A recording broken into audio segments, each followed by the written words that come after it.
Hi, we're talking today about diversity and inclusion. I'm LeAnne Harper, Chief Talent Officer for Katalyst Group, and joining me is esteemed author of The Power of Perception, Dr. Shawn Andrews.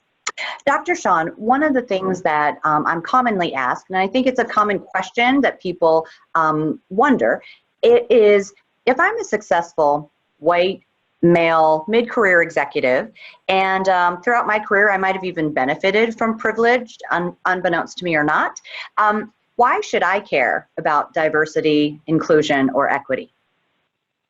Yeah, that's a fantastic question. The reason that we should care, all of us should care, is because it's about talent, period. This is a talent issue. So companies that are more diverse and inclusive outperform those that are not on a whole host of measures. And there's lots of data to back that up.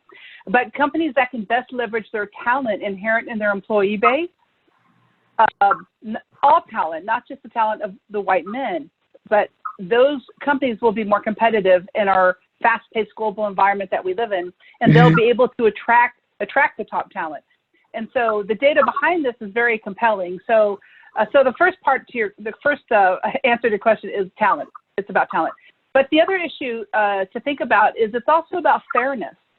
So if you're a CEO or an executive of a company, do you really want to lead an organization that is creating unequal opportunities for your employees? So to answer your question, it is about talent, but it's also about fairness. And so for those reasons, we should care, all of us should care about diversity, inclusion, and equity.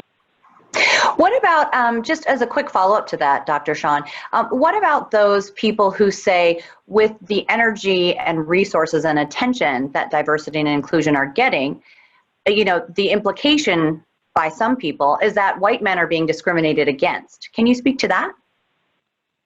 Yeah, and I can see how some men may feel that way, but that's certainly not the case. If you look at the data, white men are 95% of our S&P 500 companies, our largest organizations, global organizations, are led by men.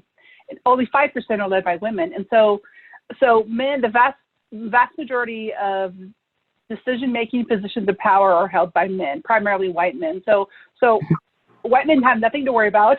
White men aren't going anywhere. We're simply talking about tapping into your employee base and making sure it's reflective of society, but also taking that diversity and putting it in your leadership ranks, because the data shows, the very compelling data shows that if you have gender balanced leadership, but also diverse leadership, those organizations outperform those that are not. So why wouldn't a company want to have an organization and leadership that's more diverse and inclusive? So yeah, but I certainly can understand the sentiment.